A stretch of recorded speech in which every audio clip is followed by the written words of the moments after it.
In a new age world filled with delusions and wish fulfillment by morons in need of attention, renowned experiencers of high strangeness and podcasters Jeffrey Ritzmann and Jeremy Vaeni received invitations to a tropical paradise getaway called Paratopia. Little did they know, it was the same type of new age spiritual retreat they've been avoiding all their lives.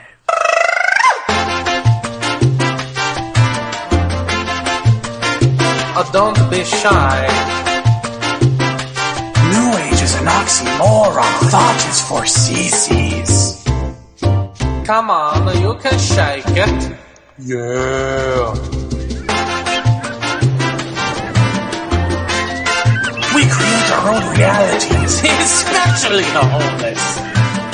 Anything goes at Paratopia. And welcome.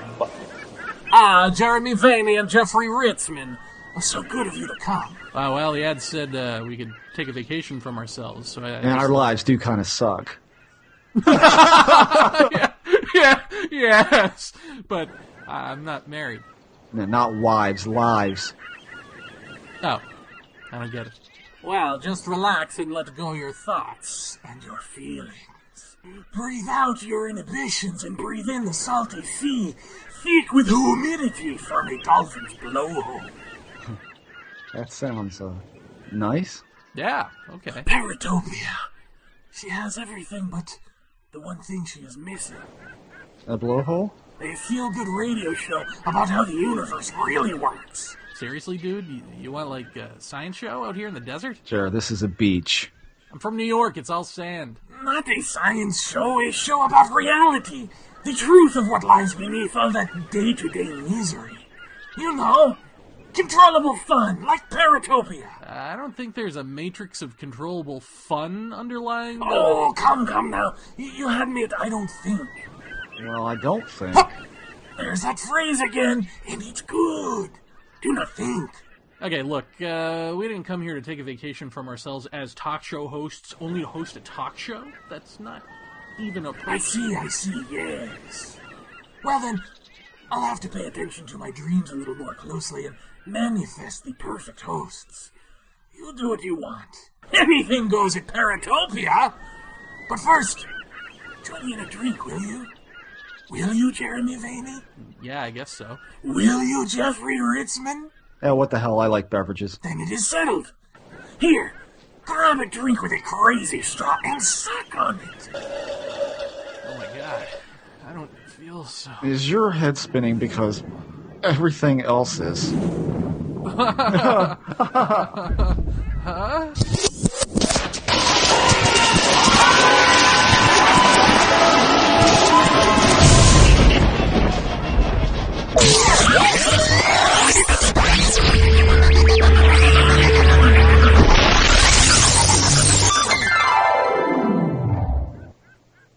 Jer! Wake up. Jeez. Jesus, Jeff, I just spit out a crab! Feeling a little crabby today, are we? That's not... Sorry. I mean, that's funny if I didn't spit out a crab, but when I did, that's actually not helpful. Well, there's worse. There... Mind telling me where you think we are? Well, we took a vacation to Paratopia. Right. And then that dude gave us some Kool-Aid. Yeah. And then we drank that. Now look. And now... I don't know where we are. I don't know, but I got a bad taste in my mouth. You were the one eating crab just now. I'm sorry about that. Yeah. Jeff, you got the crab, I got seaweed. Do you hear something? You know, I did. Like, yeah, I mean, it sounds like... I don't know if you're hearing this or not, because I feel like I'm just a little woozy, but it's like guitar. It sounds familiar. It sounds like... remember, did you ever see that movie Communion? Yeah. Yeah, the Eric Clapton... Oh, yeah. Yeah, it sounds like... Do you hear that? I love that song. Yeah. I do kind of hear it, actually, now I do. You do? Okay, so that's not just me. No, I'm hearing it. It sounds like it's getting louder. Yeah. What is... You know, I see you. I don't know if I like this or not. Holy shit! Is that someone there? Is that Whitley Strieber? Are you sure? Jeff, no, that's clearly Whitley Strieber. I mean, he's the best-selling author of Communion, and he's got Critical Mass coming out in February, and... Jeremy, what if it's an ambush? No, it can't be an ambush. That's Whitley Strieber. He wrote 2012 and The Grades. I'm telling you right now, you're in for a big surprise. One very big surprise. Well, we're in for it right now. Hey, Whitley! Glad to see you, man. Well, I'm glad to be here. Cool. So cool that you're here. I mean, I've been thinking a lot about you lately. Oh, hey, Whit. Yeah, I've been thinking a lot about you lately. I mean, not... You know what I mean? It's like, I've interviewed you a bunch of times, and I've been thinking, anytime I've had the luxury of interviewing you, I like to take different angles on things, because you've done a million of these, and I'm sure you've gotten the same sort of questions over and over again. So I think I'm going to take a slightly skewed approach here and just sort of deal with your writer instinct first, before we get into any sort of, esoteric stuff. Because I was thinking about, you wrote Communion, then you wrote Transformation, then you wrote Majestic, and then you wrote Billy. Right. And I thought, okay, Billy is a completely different book. It's about a boy who gets abducted, essentially, by, an evil stalker type guy. Now, and that's completely different than any of the vampire stuff you've done or any of the horror fiction you've done up till then.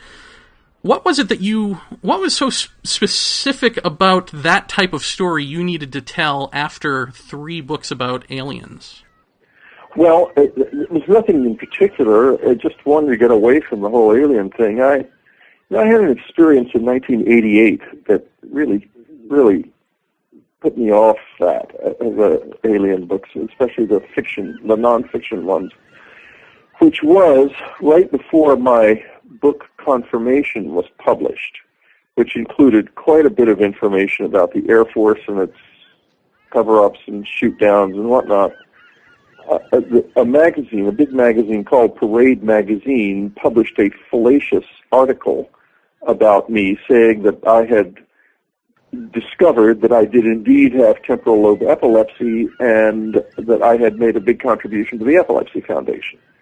This was a complete made up from whole cloth fabrication. In fact, as I had stated publicly and had printed in my book Transformation, I had very much the opposite experience when I tried to get myself tested for temporal lobe epilepsy. Not only did I not have it, I had an exceptionally stable brain, not at all, where they could not induce any epileptic form seizures, even with specialized lights and so forth that really challenged it. So I immediately got in touch with Parade Magazine, and the editor I talked to told me that Carlo Vittorini, the publisher, had placed the article himself. And I then found, heard not from this particular editor, but from another person who was involved at the magazine in putting together the retraction that they published a few weeks later, that Mr. Vittorini had been heavily involved with the United States Air Force. And he implied to me, without saying it, that the article had come from the U.S. Air Force. Presumably, it was a piece of disinformation, totally and completely illegal. And then I went on the Confirmation tour. Among the stops I had was a stop at the Pentagon bookstore. I gave a little talk there, and I sat there talking, and there were 4 or 5 uniformed Air Force personnel in the audience, sitting in a row, glaring daggers at me like they wanted to kill me. And frankly, I've never written a piece of nonfiction about this since, and I never intend to. It scared the hell out of me. This is interesting. When you write books as an author, you get into the mindset of the characters that you're doing, and you sort of try to draw them to their logical conclusions. Yes. Is there anything specifically about horror and about drawing horror topics to their natural conclusions that is conducive to speaking logically and truthfully about this alien phenomenon? Well, I think that the two things are very bound up together in my life. I struggled for many years to write novels. I wrote for about 7 or 8 years before I published a novel. I wrote about, at least 6 or 7 novels, maybe more, all of them failures. And then suddenly, the Wolfen came into my mind. And here were these brilliant, gray, non-human beings with huge eyes, enormously dangerous predators, who were skilled at selecting their prey in such a way that the rest of the world didn't even know the person was gone. What could be a better description of the abduction experience? And I think that's exactly what happened was I found myself passionate about that story because in my unconscious world, this was where I lived. This was what was real in my life. I just couldn't remember it consciously. Mm-hmm. And then comes the next story, The Hunger, which is about a tall, very, very powerful, very controlling, immensely wise, incredibly dangerous, but at the same time winning blonde individuals, very much like the ones I later had direct physical contact with in my life. And in those days, this was buried beneath the surface. Then I stumbled again and began to struggle creatively. And the next book that came out was called Black Magic, about mind control and remote viewing and the retargeting of missiles to trick Russia and the United States into going into a nuclear war together, and the secret unit that was doing this was based in Iran. And this was at the same time, unbeknownst to me, that the remote viewing program at SRI, Hal Puthoff and Russ Targ's remote viewing program, was getting into full swing, and I was picking up on it somehow, without the faintest idea of what I was doing. Then comes The Night Church, about a church, an evil, dark church hidden within the Catholic Church. And then after that, other books, there's a lot of unconscious visitor imagery in cat magic. There's really none in War Day. And then it happened to me one night in 1985, and I wrote after that came Communion. Mm-hmm. So it was a process. My whole creative process was a process of kind of attempting to get at this material under the surface. And then, when I was later conscious of my efforts to do that and aware of what I was doing, I wrote the nonfiction books. And then I kept trying, and have been ever since, trying to walk away from it. It's the last thing I want in my life, frankly. I cursed the day I published Communion. It ruined my life. And I have never lived up to my potential as a writer. I am a purveyor of rejected knowledge. I'm a pariah in the world of publishing. I hate my life. It's horrible, frankly. Well, a purveyor of rejected knowledge is usually the person who actually has knowledge. So you got to at least know that much, right? Well, I mean, that means your knowledge is pretty authentic, I think, if the masses are rejecting it. What's authentic is that there is something very real in this world that we fundamentally do not understand about what we are and about what the universe around us is, that is absolutely essential to our ability to continue on as a species. I would call that quite fundamental, because if we don't come to grips with this, it's going to eat at us and eat at us and eat at us until finally there's nothing left of this place but the appearance of a place, like a house that has been devoured by termites. Well, sort of on that note then, part of the problem Jeff and I both see in all of this, or the problem that we have personally with it, maybe you share this too, is that, if people don't believe you, that's one thing, and that's, skepticism and all of that, and you know where that comes from, you want reality to reflect how you believe things are, not how they really might be.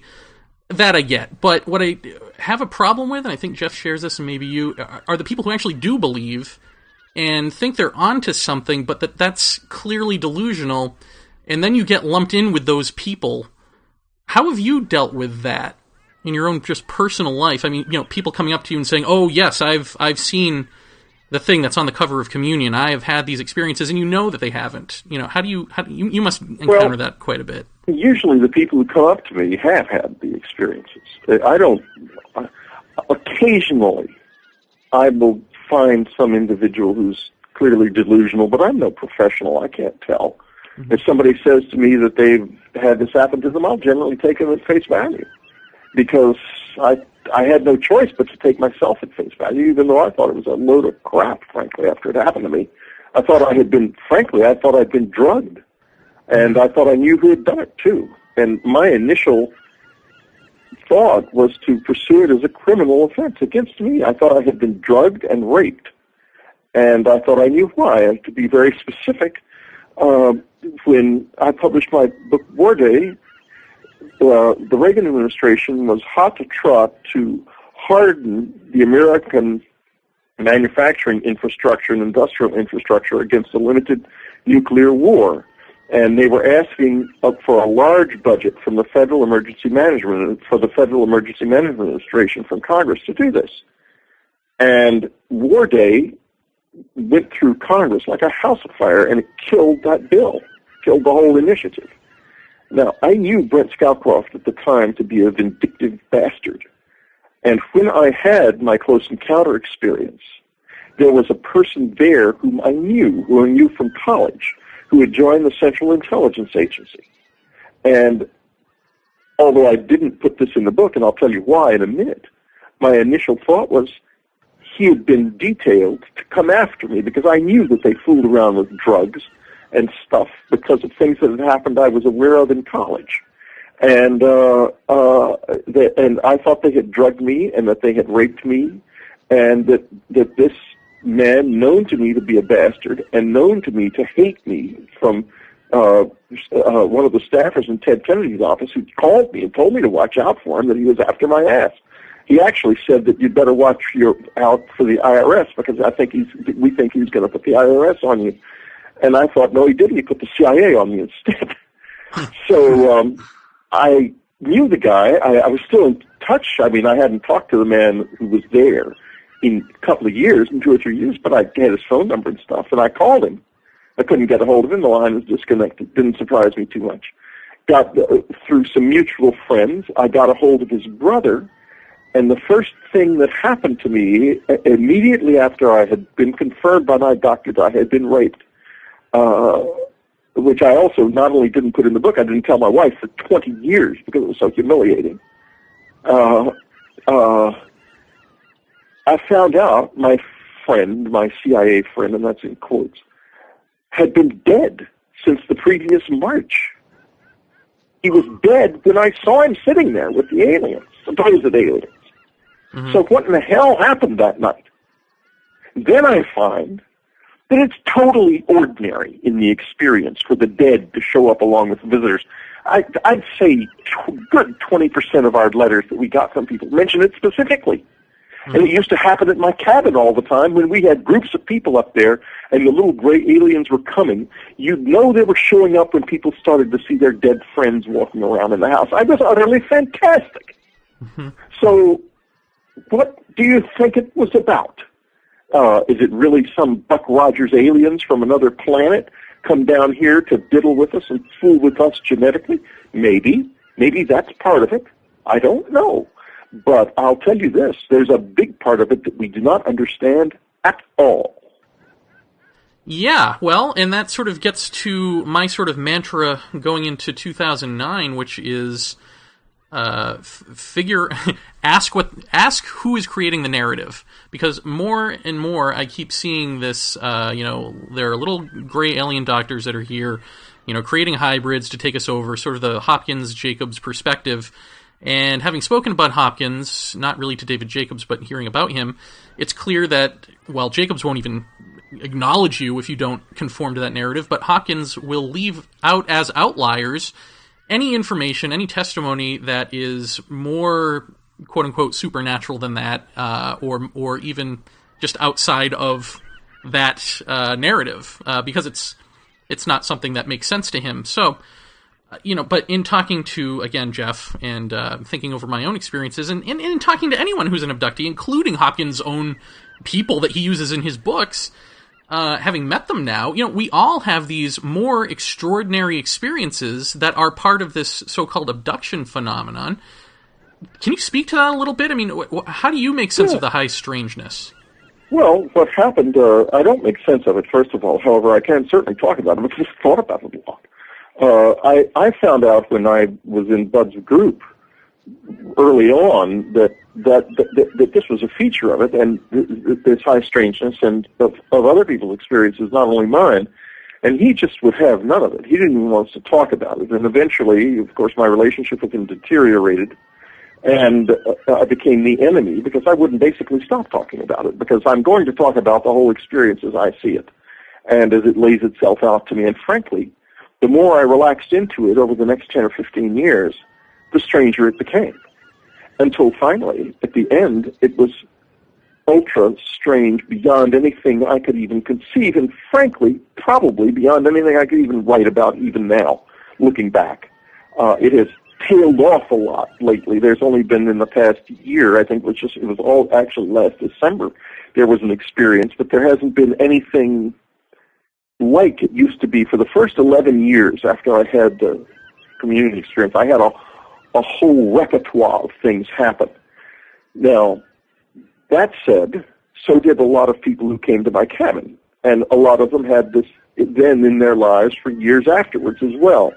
And I don't think that we have constructed a narrative of this that makes sense. And one of the enormous problems is that a lot of what happens to individuals, a lot of the experience and the perceptions are so beyond what we have built language around from our life on Earth that we can know we have them.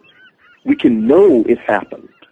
But like as I am literally thinking of things right now, I cannot say this because it is unsayable in the English language and probably in any human language. Mm-hmm. An extratemporal experience or a hyperdimensional experience of some kind is about the best way I could describe it.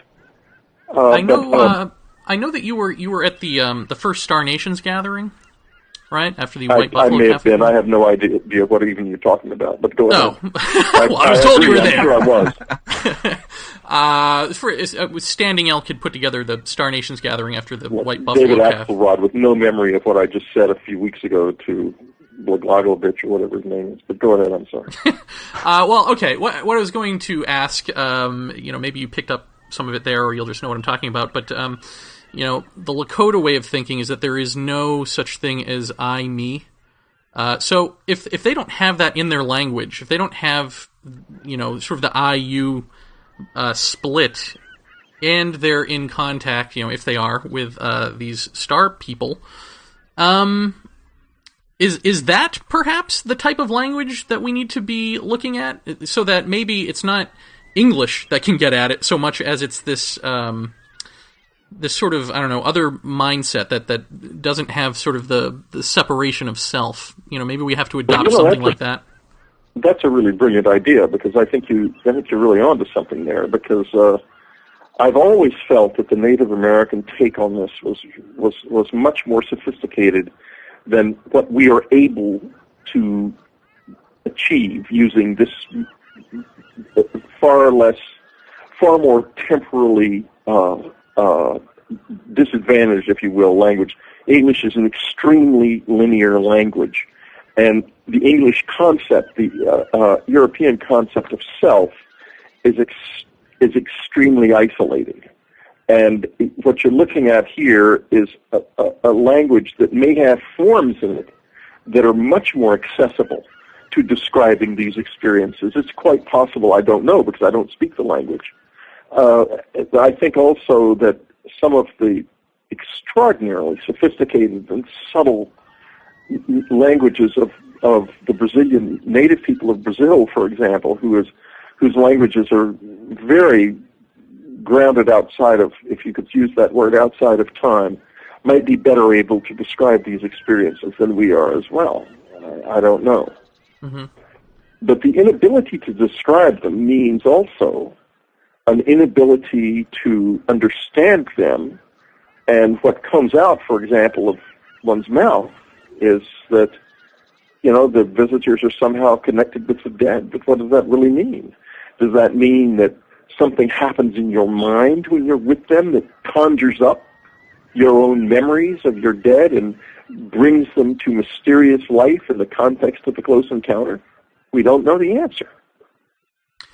I'm going to turn it over to Jeff because I am being a complete conversation hog. No, please. Whitley, the one thing I wanted to ask you about, and it's something that I've been talking to people both online and off for years, is I know in my own experiences that it seems that when my intent is focused on this subject, almost to the point of obsession, that I seem to get a lot more direct experience, sightings, what have you. And these are not sort of like listening for the bump in the night type of thing. These are very in-your-face, very direct experiences that seem to come out of the amount of attention paid to the subject. I recently had a man on my website who's been dying to see something of this phenomena for obviously a very long time. And recently he put a post up on my board saying, I'm out of this.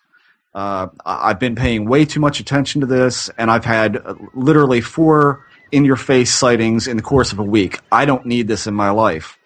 And that's something that I've talked about with people quite a bit over the years, that if you're not willing to open yourself up to this, it's best not to immerse yourself in it. And I'm curious if you've ever found that kind of the more you give, the more you get type of scenario in your own experiences.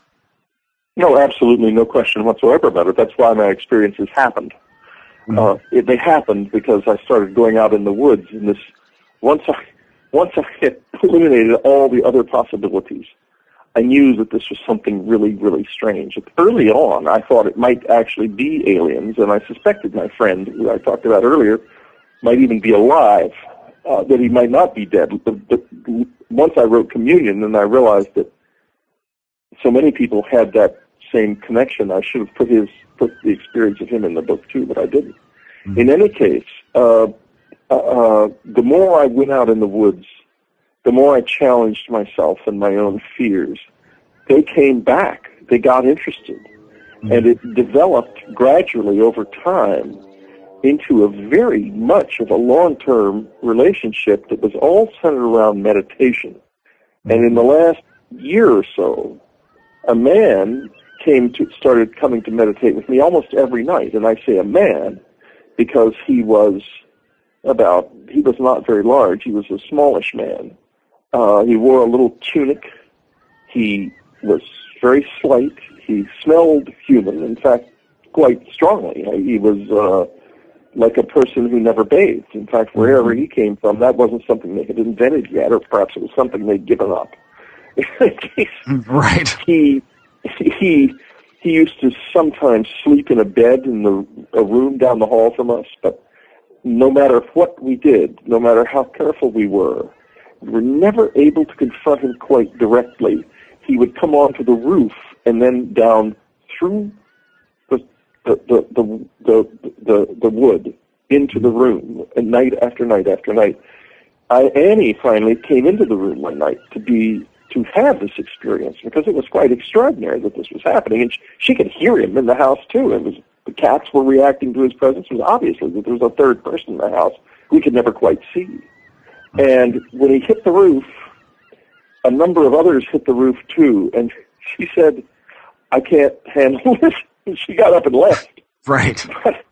But the last night I was there, when South Park came out with the rectal probe shows, and they really made me into a national laughingstock.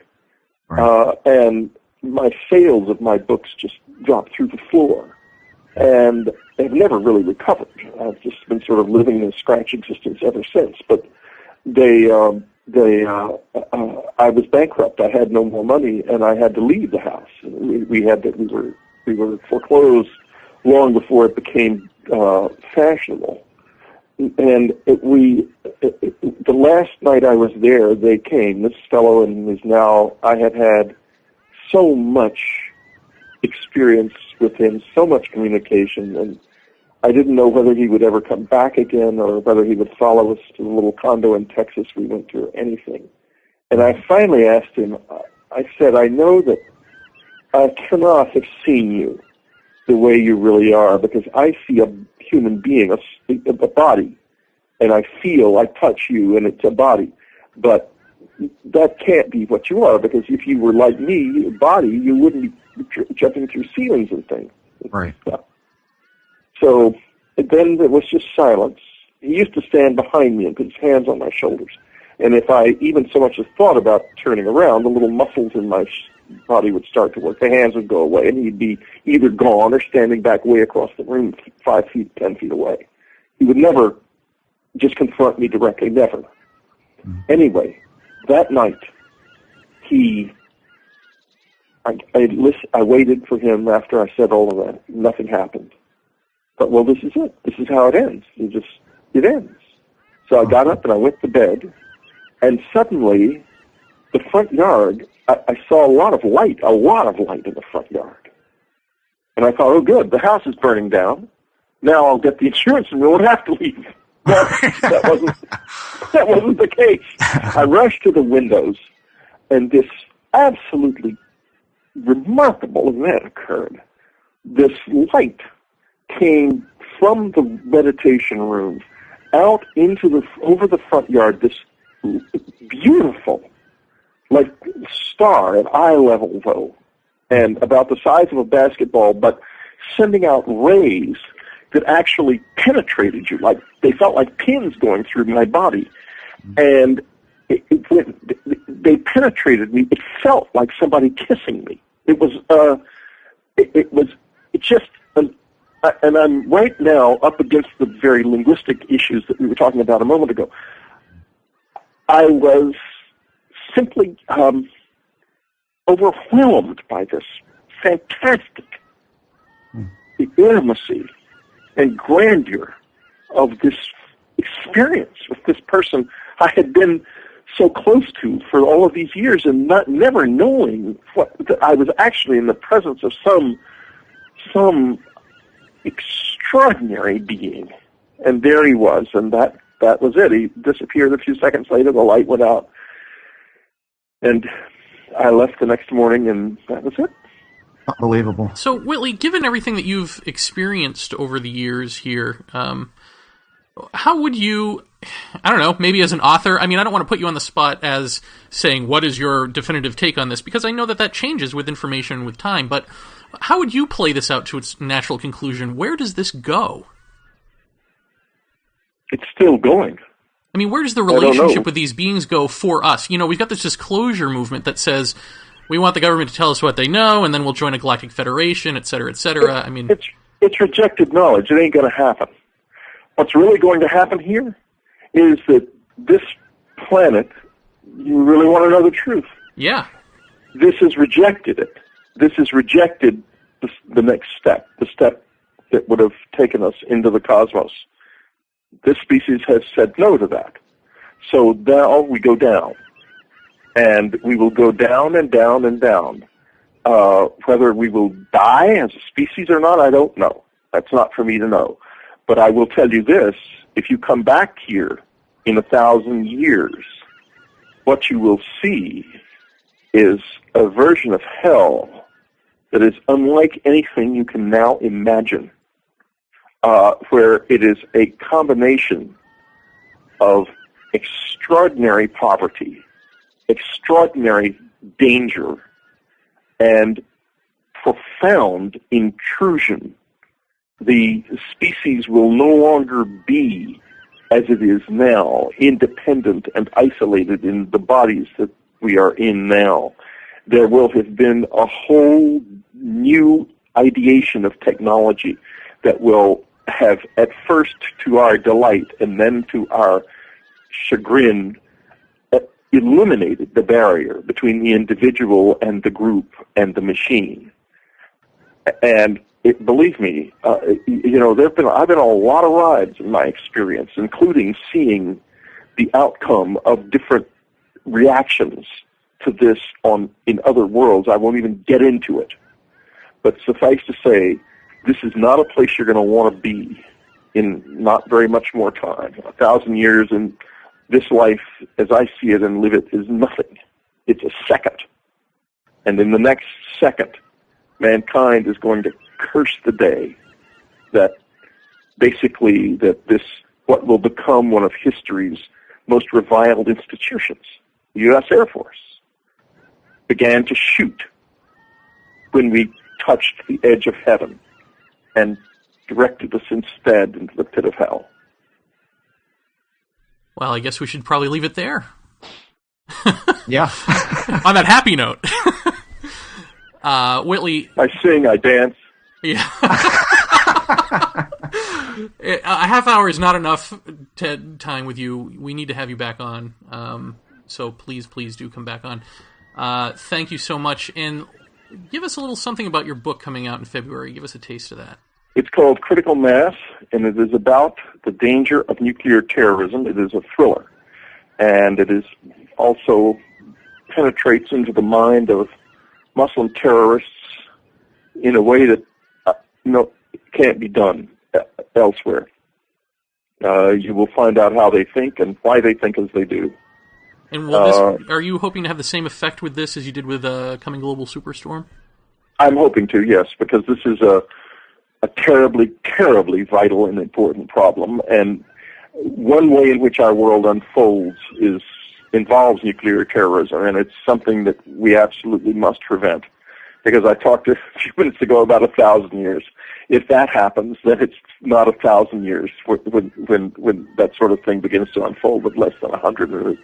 It's a horrible disaster. And when you read the book, you'll see just how vulnerable we really are as a society to being completely dominated by the world's first unseen anonymous government. A group of terrorists with nuclear capability could rule this planet in a day. Well, I can't wait. I love your work. Whether you like your work or not, I love your work. So thank you for... I love my work. Excellent. I'm very proud of my work. I think I've done some wonderful things, and I'm, keeping on. Very good. Yeah, and I'm still looking forward to the release of Conversations Evenings with Demons. It's out. It's been out for years. But is it not being re-released? Maybe. I don't have any idea. Yeah, I think some guy wrote me something about that. I didn't keep up with it. Well, if I can find it, that's been the bane of my existence with you for the last 10 years is trying to find this book. But in any event, thank you very much for doing the show. And, yes, thank you very much. Yeah. Sure, thank you. Thanks for being our first guest. Take care. Bye. Hello, Jeff. I'm sorry I'm such a bad host that I didn't...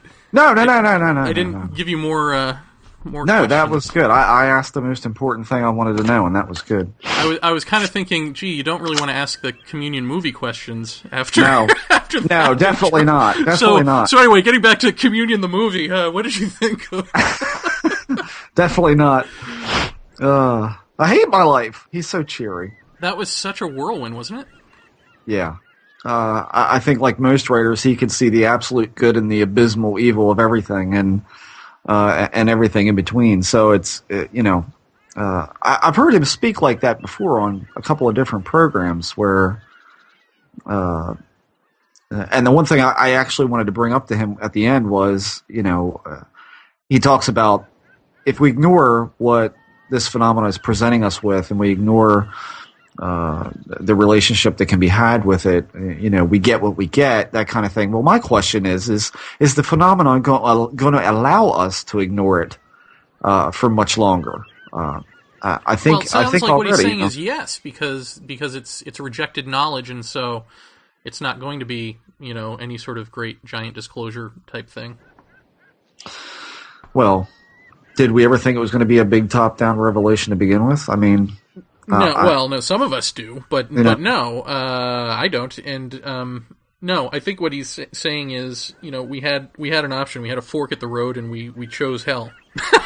we chose obliteration, and so no, I think that any sort of option to, I don't know, fulfill ourselves as a species is over, is what he's saying.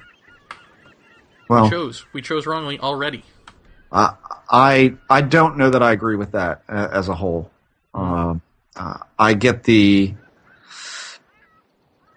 I've always had kind of the impression that this will not be ignored, and if you want to talk about a fork in the road, perhaps there's many forks in many roads that we're going to have, but I don't get the sense. I think. I think we might be a little slow on the uptake, but I think eventually people are going to look at this whole thing in a different way. And I've only become optimistic about that in the past couple of weeks. Mm-hmm. And I think I mentioned on the Paracast episode that we were on that for the first time in a long time I had a meaningful discussion on AboveTopSecret.com. And that showed me right there that there are other people out there who are looking at this in a different way and can talk about it with some sense and some truly open-minded. I mean, everybody says they're open-minded when we start talking about the ETH, and then you discover, well, they're not really open-minded. They're only as open-minded as to fill their own need to believe. But I think we're actually starting to see maybe the tip of the iceberg of just how many people are out there who may be willing to look at this in a different way, because after all, the old way is not getting us anywhere. And if more people start looking at it differently, who's to say what kind of progress can't be made with that? Mm-hmm. I'm optimistic about it these days. Talk to me next week. It could be something completely different. But. Well, see, and that's actually literally true of, I think, all three of us. So I'm just throwing that out there because I know that people often accuse Strieber of always being, negative and down, and or the opposite. What is it, Whitley? Are they space brothers or are they demons? It's like, no, dude. People's real opinions on things of this great nature change with your mood of the day, plus, however you're feeling that day, plus the information that you're receiving or the experiences that you've had and how you feel about them lately. You know what I mean? It's not a cut and dry one or the other. And I think anyone that has a cut and dry one or the other is probably delusional, is probably picked a side that is non-existent by the fact that it's still an unknown. And so there is no side to pick. There's just this thing happening. And however you feel about it that day is beside the point. But I wonder what it is that what is there an event? I wish we'd gotten into. Was there an event? Was there some catalyst for the wrong fork at the road that he sees? I mean, why now has he decided or figured out or realized or whatever that it's over for us? Well, don't you think a lot of that is probably how he's been treated as a writer in the in the literary community, number one, but also how he's been kind of, I don't know, somewhat berated and shoved aside even in ufology circles. I mean, how many times do we have to read, well, I saw communion and that was just weird. And I stand by the statement that I make to everybody who's seen that movie and says they didn't get anything out of it, or read the book and said they didn't get anything out of it, is like, well, then you're not getting it. I have to say, I mean, as far as my own stuff goes, that the communion film is probably the closest you're going to get to that weirdness and that hyper-reality feeling if you really watch that movie carefully. Yeah, I agree. That is it. And that's obviously not what people want. They don't want to hear that. That's too far out for them. And I was really glad to hear him bring up Hopkins when it came to having none of the more bizarre aspects out in the public light. I mean, I think that speaks volume as to where we're at in this stuff right now. These are the guys everybody listened to. Hopkins and Jacobs. They built the current thematic of the experience for people who don't have it. So the minute you say, well, I'm an experiencer, immediately you're naked on a table somewhere with probes hanging out of your ass. And that's not it. That's not it. Well, it's part of it. It's for me, it's been an infinitesimally small part of it. For Whitley, it's been part of it. Absolutely. Yeah. I mean, don't get us wrong. We're not saying the tiny doctor creating hybrid scenario isn't true or isn't, something that people are experiencing. We're just saying that's a tiny piece of it. There's so much going on that just is not reported in these books that to cookie cut that out of the dough and make an image and say that's it is, you're not doing us any great service. No. And I mean, I think that Whitley is a prime example of someone who's been able to articulate the multi-leveled experience. And everybody wants to know what's really going on. And I don't think at this point we really know what exactly is going on. You can theorize the alien doctors as much as you want, but I think that is literally the top level surface of what you're seeing or what you're experiencing, and that could be something that is generated more by you and interpreted by the experience than anything that's actually going on in quote unquote reality, whatever that means. I see that as being the absolute top level surface. And I see a lot of people expose that in themselves and say, yes, I remember something like that happening or something akin to that. And stop right there. And I say, don't you want to think about that more? Don't you want to uncover a couple more stones in what you remember and what may have been said to you or imparted to you or shown to you? And, and then it usually degrades into, well, it was so weird and this, that, and the other. I just kind of blew that off. That's the important part. That's the part you're supposed to look at. I know that years ago when I was working with a research partner, he said, and this was, I think, after a case we had in another state that actually looked very much like what you would think of being demonic. A lady seeing an alien at the foot of her bed in a Zorro hat with a knife, who summarily raped her as her husband laid next to her in the bed. So you've got stuff like that, and once you learn a little bit more about the family, and you see, point of the story here is that the husband came in and saw her and her 3 daughters speaking to my research partner and I, and he said, "You're not going to talk to these guys unless they're willing to give you some money." Okay. So I saw him as being the really belligerent, talk down to his wife kind of guy, just in the very little bit of family life that I witnessed there. You could see he was definitely the dominant alpha male type guy. And I have to wonder if her mindset of the oppression and the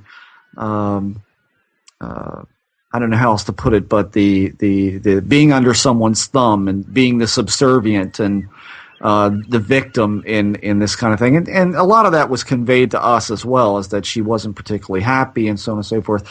Did that reflect itself back in the experience? Is that why she had these horrible experiences like that? And then, flash forward to last year when we all saw the Dorothy Izot film and how she spoke about, seeing these benevolent beings who she described as men come to her and were very pleasant, and it didn't seem to be a inherently fearful exhibition. That was until someone in her parish mentioned, well, I think these things are possibly demonic. And then all of a sudden it was demonic. It reflected her own fear back at her.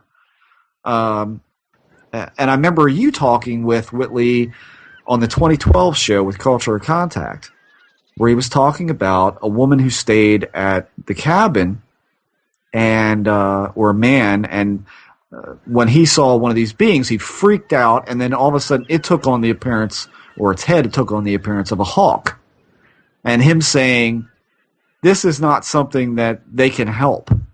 This is not something that they and that's that's always been in the back of my head through a lot of experiences, is that while I freak out about it, I think I get the and the only way I'm going to say it is I get the feeling at the time that although it's terrifying to me, there seems to be this undercurrent of,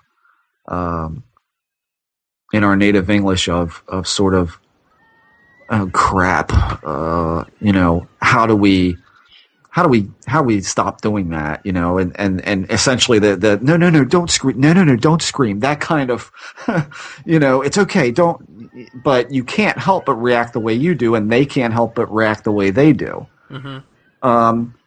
So I mean, over the years, I've seen this as really being reflections of your fear, reflections of your perceptions, and that may be what the entire little doctors thing boils down to, is cultural contamination, and whatever they are doing is triggering something in your mind of hospitals and doctors and surgical stuff. That might be, but there's also, my experiences, as limited as they are, one was being on a table being stared at by these beings. Now, I guess you could say the cultural contamination there would be if I had then thought doctors, because who stares at you on a table, with like a light over your head except a doctor or a dentist. Right. However, the other, talk about little guys in tunics. Well, I've seen them. I mean, he's on the money there. Right. And they basically did show me a row of humans lying on tables, unconscious, saying, sort of like, this is what we do. You've always wanted to know what an abduction was. Well, this is it. Now, ultimately, I don't remember beyond that, so I don't know what it is they were doing to these people on the tables. Right. But the fact of people lying on tables is there, like I did experience that. Right. I haven't jumped to the conclusion, they're doing, operations on them, they're doing procedures on them, or anything like that. Right. So, have you had experiences like that? Because I'm trying to figure out what exactly it is that you're saying the cultural contamination is. Is it the interpretation of what it means to be lying on a table, or are you saying that even seeing the person lying on a table or thinking that you are is not actually happening either? Well, I mean, I refer to the big boom in experiencers that came out in the mid-90s to, mid-90s, late 80s to mid-90s, where you had everybody and their mother coming on TV talking about their regressive hypnotherapy session, and I was on a table and they stuck me with this, and they, I think invariably that the abduction scenario, quote unquote, has become ingrained into culture. And I think that once somebody hears or knows, I mean, you could ask anybody on the street these days, I think, what do you think an alien abduction is? And I think the vast majority of people would tell you, well, you wake up in a bright light and they float you out the window and you're on a table and they do exams and then you come back and you don't remember anything else. I think that's become a staple of what people think about this phenomena. And that in turn ingrains itself into popular culture to where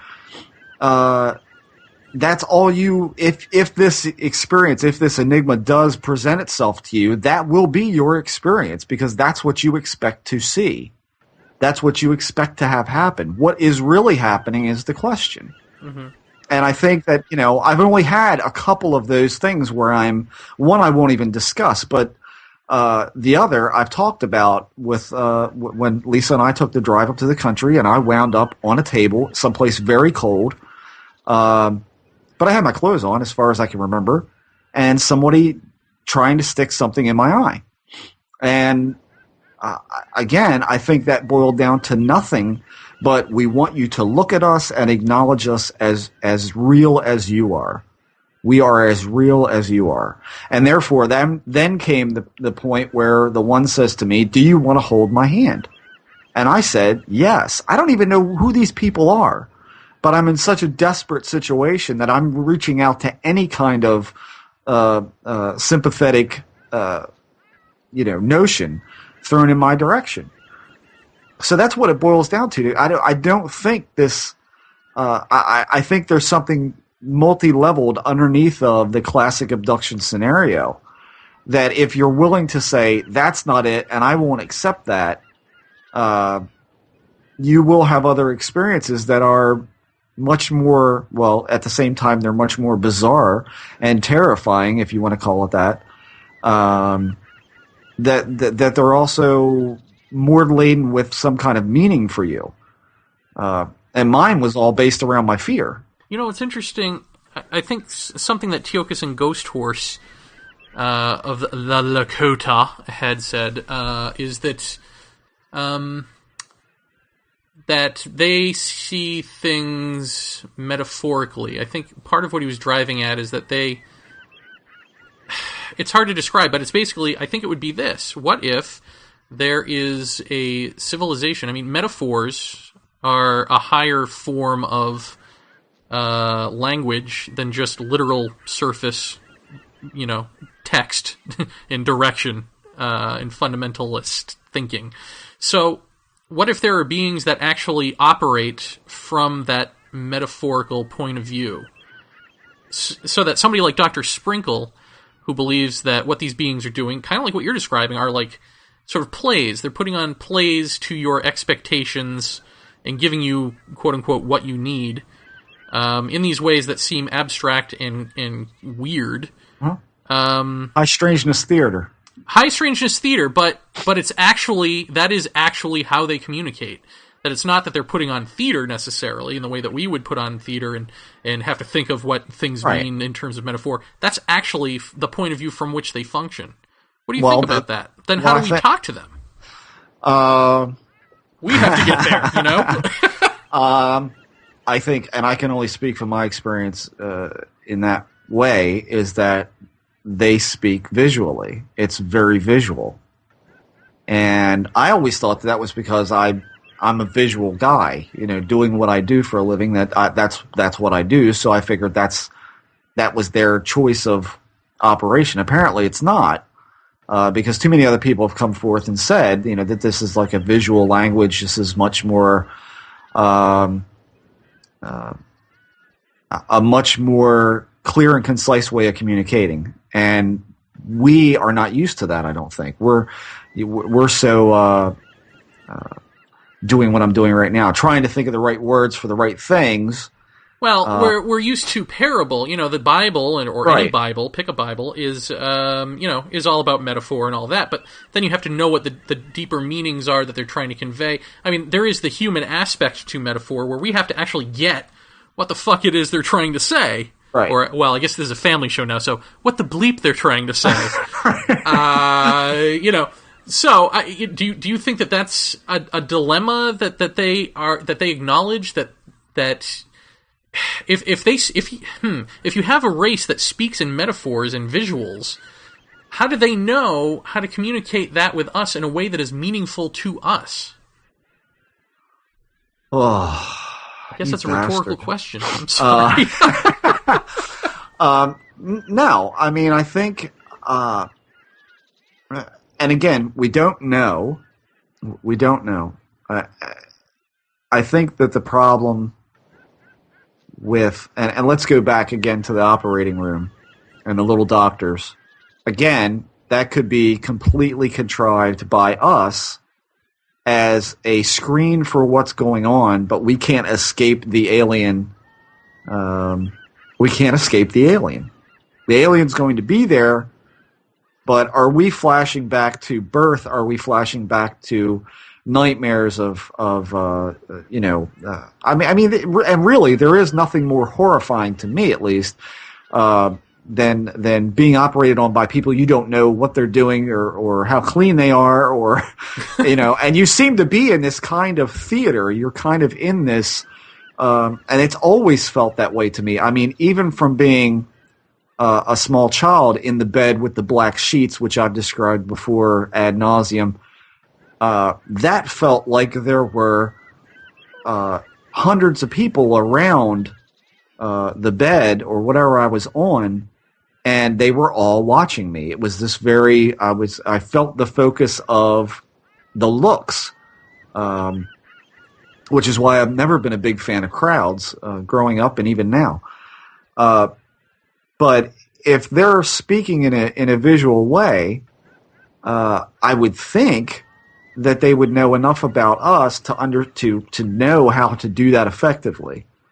But I think in the only way that I can justify it to myself about this is that they're trying to make us think more about whatever it is they're trying to communicate. Mm-hmm. I think invariably, if you're in this and you have the experience, that you're going to come to a different way of thinking. I mean, Jeremy, 5-6 years ago, I thought this was all demonic. I was dumping it out the window, and somehow or another, I've gotten back into it again. Not as obsessive as I was before, but certainly as actively involved in it as I ever have been. And I met you and I met David, and I've come to see it in a different way than I used to. And I started out years ago thinking they must be extraterrestrial. So it's been this progression of getting to the point that I am now. And when I think about how I feel about it right now, I feel like I'm on the hot track. Whether I am or not is to be seen, but I don't know what it is, but I feel I've got a better handle on it because of it. Because of thinking of what has happened in years past and analyzing those over and over and over, I start to see that, hey, they're not this. Maybe, this is... And you explained to me about the whole... they're bad. What they're doing is wrong, and it's evil, and it's this, that, and the other. And you said, well, is it evil, or is it... that we're perceiving something that's not seeing either way. They don't swing either way, good or bad. It's just the way it is, and we perceive it as such because we feel victimized by it. And I think that's what we have to get past, is feeling victimized by it. Because if I'm even the slightest bit in the right direction with my thinking, we have full control over it, and I believe that.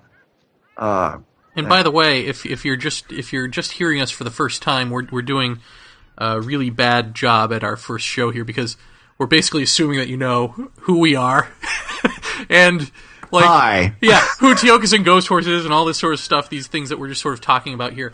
So, if you want to know more, if you don't know who the hell we are, you can find, if you just go and search out the podcasts at blog.valians.com.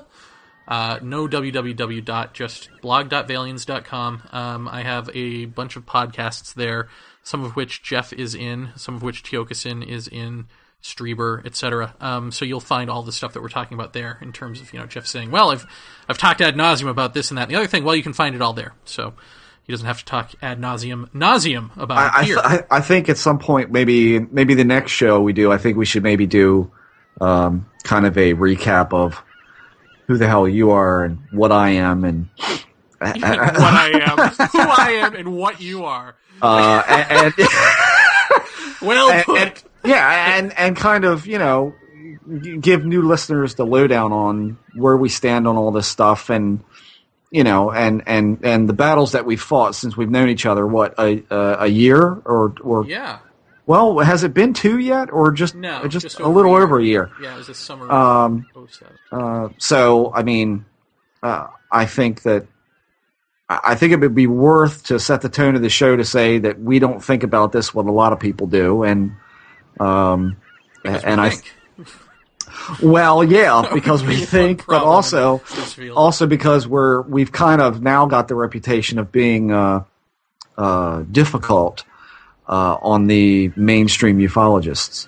This is why I was surprised to hear him say that he takes at face value when most people, tell them their abduction stories. I don't do that. I guess maybe I'm not mature enough to do that or something, but Well, I think he meets so many people that it's probably hard to have deep, meaningful conversations with every single one of them. Yeah. So, I mean, that's probably why he has to take him at face value, because it's like, hi, Mr. Strieber, it's really nice to meet you. Would you sign my book? And by the way, that's not exactly... I mean, he has to take him at face value because probably he doesn't have enough time to qualify them as anything else. But I'm sure he gets the occasional weirdo come up to him at these things as well. I'm sure as much as they come up to us, he's got to be deluged with them. You do have a point. Yes, sir. Hey, Jerry, you know what I kept thinking like the whole time during that interview? What's that? Where are we? What do you mean? We're doing the interview. I know that. I mean, but where are we? Where the hell are you drinking? Kool-Aid, I think. Tastes like poop, but the crazy straw is fun. Give me a sip. Yeah, you can have the rest.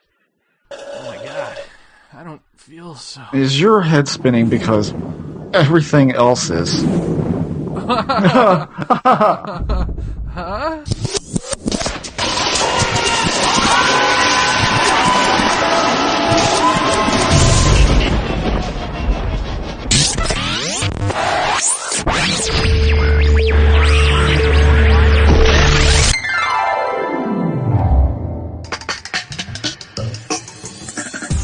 Will Jeremy Vaeni and Jeffrey Ritzmann ever find their way out of Paratopia? Probably not, but why don't you tune in next week anyway?